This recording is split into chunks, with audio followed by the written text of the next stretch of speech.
Kings and queens, welcome so much. Thank you for joining me on my channel, A Life of Joy. My name is Joy Medina. If you are new here, I am a believer, a mother, and a life coach, and I discuss topics that help to empower and equip and encourage your life so that you can go from a place of failure, a place of lack, a place of finding not having purpose to walking in a place of provision, purpose, and fulfillment. And so I talk on topics that we deal with on an everyday basis, that we deal with in our lives, such as life purpose and identity and self love, dating, singleness, relationships, marriage, and personal and professional growth. So, if those things are what you connect with, and I would love to have you part of the family, please don't hesitate to subscribe. And if you are returning back for another video, welcome. It's so good to see you again. So thank you guys for joining me. If you want to connect with me on an everyday basis, you can connect with me on Instagram. My handle is A Life of Joy 29. All right, guys, I don't have any notes today. And if you hear my son screaming in the background, it's because he's playing with his DS and he loves to record himself as he's having all these different dramas in the playroom. So if you hear him kind of yelling and screaming in the background, I said, you know what? At first I was going to tell him, be quiet, be quiet. Mommy's taping. But you know what? This is his house too. So let him have a good time. He's learning how to tape himself, and what he in being in front of the camera, enjoying expressing himself and who he is on camera, as do I. So I can't knock that. I have to encourage and foster that. Who knows? Future training, future training. All right, today, guys, I want to talk about it's funny, this topic that I wanted to talk about, before this big Oscar fiasco happened, and I felt like it just confirmed what I wanted to speak about. Now, I'm not going to get too much into the actual altercation between Will and Chris Rock, and I think there's enough mouths and opinions and assumptions on that topic as it is. What I do pray in regards to that altercation is that we find the grace and the love and the understanding that is needed, so that these two can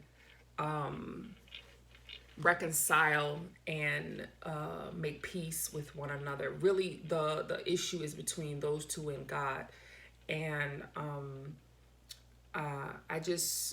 I think there's enough mouths on it already, and so I don't want to be another mouth on it. Have I talked about the situation with my close family and friends? Yes, but as far as coming on a very public and worldwide forum platform to talk about this topic, when I have no idea who those people are, I don't know their hearts, I don't know their histories, and I don't know the backdrop of this altercation, I just can't find it in myself to do it. It's funny, I was going to talk a little bit about it, and then as I saw the different people's assumptions, and some of them being very outrageous and hurtful and judgmental, I just felt in my spirit to keep my mouth off of it. But there is a certain aspect of not necessarily that altercation, but just their Will and Jada's life that I want to generalize and discuss with you guys. And this is something that I want to discuss before this altercation ever happened. And that is, we need to learn that certain spaces of our life need to be sacred. We live in a world of technology, guys. We live in a world of advancements in the scope of us being able to broadcast our thoughts, our opinions, and share ourselves with the whole world. And on the one hand, that is an awesome thing. We have the freedom and the ability and the creativity to express ourselves, be who we are, and encourage, inspire, uplift other people who we will never probably touch or see or hear or meet physically. And I think that is an awesome thing. The internet, the creation of the internet has had the ability to make such a profound connection across the world in bringing people together that I find extraordinary and very necessary. So I think on the one hand, that's an awesome thing. But what I have found that is occurring on the other end is that we have allowed our lives to become food for public consumption in all areas of our lives. And I think that can be a very concerning issue because while we want to connect with others and share our stories, share our insights, share our testimonies, and things like that, we need to be very careful when it comes to our intimate and sacred spaces because not everything is for everybody. And y'all, let me tell you, God had to really show me that for myself because me personally, I'm a very open book. I'm a very open book. I don't mind sharing everything from A to Z. But throughout my life, I've learned that, and I'm growing in wisdom, that everything cannot be shared. And I learned that a lot with my dating of my ex and sharing too much information with him too soon. Like I said in another video, giving him a playbook in order for him to kind of use that against me and to create an image of himself and a representation of himself that wasn't really him. And it was because I had quote unquote diarrhea of the mouth. And so I'm learning to be very wise when it comes to what I share with people. Because y'all, everything is not for public consumption. Your personal, intimate life is not for public consumption. Your bedroom is not for public consumption. Your marriage is not for public consumption. Your children are not for public consumption. And what I see a lot of YouTube influencers do, they'll come out, they'll pour it all out there for everyone to see. And then everyone is consuming their life, consuming it. And then we literally see the rise and fall of that person. And believe it or not, y'all, a lot of people are only interested in you to see you fall. And I hate to say that because for me, those of y'all who know me know I don't like to be in everybody's business. I really don't. You won't find me hardly in people's stories. Now, I'm not saying I don't ever go on people's stories, but you hardly find me in people's stories. You hardly find me digging into people's lives and stuff like that because your life is your life. And I never wanted to get to a place where I compared my life to your life. And it can be easy to do that when you're constantly fed every detail of someone's life, every detail. And everyone doesn't have your best interests at heart. Everyone is not for you. Everyone's not supporting you and rooting for you. There is people who literally will stick around, will befriend you, will be in your space just to hopefully have the chance to see dysfunction in your life, to see conflict in your life, to see drama in your life. And y'all, I don't know why people do it. Sometimes I think they do it because of the dysfunction in their life and they want to know that there's somebody who they can look down on. There's somebody who they can say, your life is more worse than mine. And now, you know what? I don't feel so bad about my dysfunction. But people just And here's the thing, we as a society have made it this way. We've almost cultivated people to enjoy the private lives of other people. And we've done this through things like reality television. I do believe at a certain time, reality television was real. Like, it was real TV. But then I think they started to see that people's lives are not as dramatized as the public would maybe hope it would be. And so what the producers and the executive producers and the screenwriters and all those people that are behind the scenes started to do, I believe, was create drama. Or they would maybe go to the participants in the reality show and say, you know what, we need a little bit more drama. Can you guys just, spice it up just a little bit more? Because remember, at the end of the day, people, they are trying to do ratings. It's about rating, it's about money. And so if you're engrossed in these people's drama, that's more viewers for them, that's more ratings for them, and therefore it equates more money for them. So we've had something as reality TV, just looking at the common everyday daily lives of people, turn into something, I mean, so full of drama, dysfunction, conflict, that you have to look at it and be like, y'all, this cannot be real. Y'all literally cannot be fighting every single day. Y'all literally cannot be in a state of dysfunction every single day. And the public has been fed that so much that they expect it. And so I believe that we have to, those of us who are influencers, those of us who come on here and we share our insights and stories with you guys, we have to be careful. Y'all, there is a certain level. I love you guys, but there's a certain level I'm not going to let you in.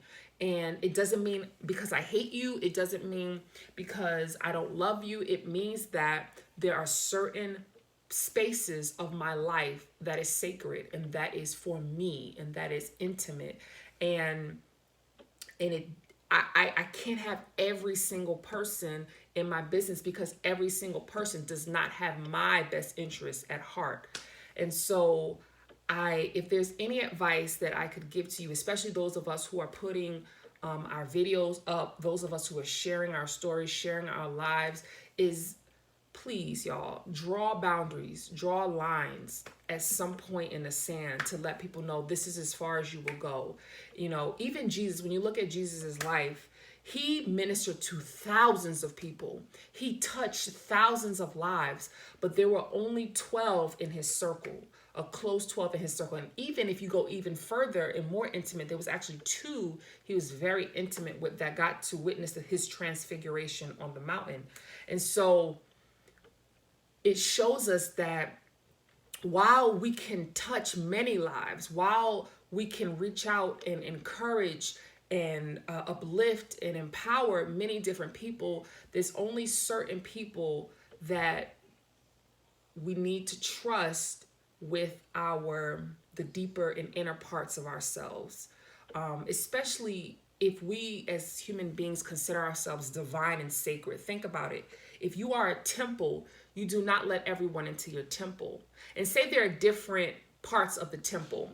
Even if you look in the Bible, there were different sections of the temple. There were the outer courts, the inner courts, and the most holy of holies. And everyone was not allowed to enter the Holy of Holies. You had to have a certain standing, a certain right standing with God in order to enter the Holy of Holies, the place where the presence of God was very concentrated at.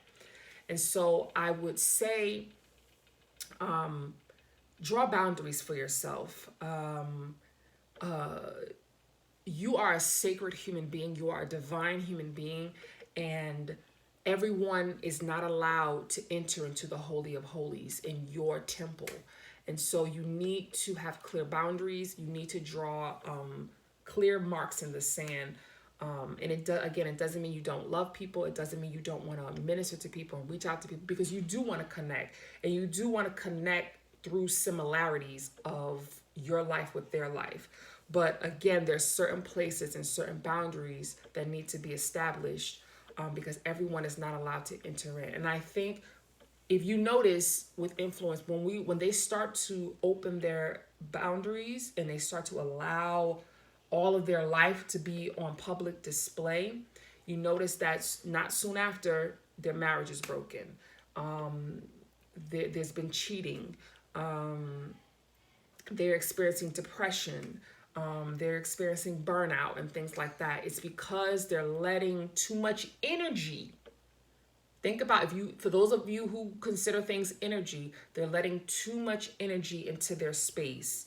And when you think about pure energy, other energies can't really enter into that pure energetic space. Only those who are pure can enter into that space. So you might be asking yourself, Joy, how do I draw boundaries? How do I create safe places for those my sacred spaces? And for me, I definitely say marriages are off limits. You're not getting into my marriage, y'all. You're gonna one day see my king, but you're not gonna be full on into our marriage bed, into our intimacies and things like that. Your children, for me, my children are off limits. I may one day do a video with my son, and we may talk about a topic that our teens are going through, or our young people are going through, or a topic between parents and children. But I'm not. So far I will let the public into my most intimate spaces. And when I think about my children, that's my legacy. And you have to be careful who lays their eyes, hands, and mouth on your legacy. And let me say how this ties into the Will and Jada situation. I think it's awesome what she did with the Red Table Talk, because she created a space to be able to connect with people, to share with people. And a lot of people resonated with that. There were many times I resonated with that. But again, we have to be careful the information that we put out, the personal and privateness of our lives that we put out on public display, because again, there's always many people who are going to be waiting in the shadows for it to crumble, for it to fall apart, for it to blow up. And so what I think has happened is maybe they have allowed they've talked too much and shared too much. And because of that, think of it like this. You have a house, and instead of you having curtains in your house, you remove the curtains and you crack open the front door. So it's like, once you remove the curtains, walker by and onlooker can just come and look in the house and see what's in there. And if they're bold enough, they're going to come marching through the door. And so I think a little bit what has happened. And it finally came to a point in that joke with her hair. Again, I believe in connecting with people. I believe in sharing. Sometimes when you do share those vulnerabilities, it allows other people to be able to connect and share with you and to facilitate healing. However, we need to be led by the vulnerabilities that we share. We need to be led by the Holy Spirit with regard to the vulnerabilities that we share. Because there are certain things that certain people cannot handle, that many people cannot handle. And if God does not release you to share something very vulnerable and private, I would be very cautious on sharing that. I'll be very cautious on sharing that, because what you're doing is you're giving the enemy an open door. So guys, I didn't want to be on here long. I just wanted to be able to share that with you guys. If you want me to talk a little bit more in depth in that, on maybe certain tips on how to keep things sacred, how to draw boundaries when it comes to your personal life, especially with regards to sharing with the public, I'll be happy to do that. But I just kind of wanted to give that general principle of being very mindful of what you're sharing when it comes to your personal life. It is sacred, it is divine, and there are a lot of unholiness and uncleanliness out here. And you cannot allow that to tap into your clear and clean water. If you understand what I'm saying, if you understand the illustration that I'm drawing for you guys. Be blessed on today. I pray for that whole situation on what's happening, and I pray for resolution. I pray for understanding. I pray for grace, and I pray for a safe space where there can be healing. I hope to see you guys in the next video. Love you very much. I will talk to you all soon. Take care. Bye.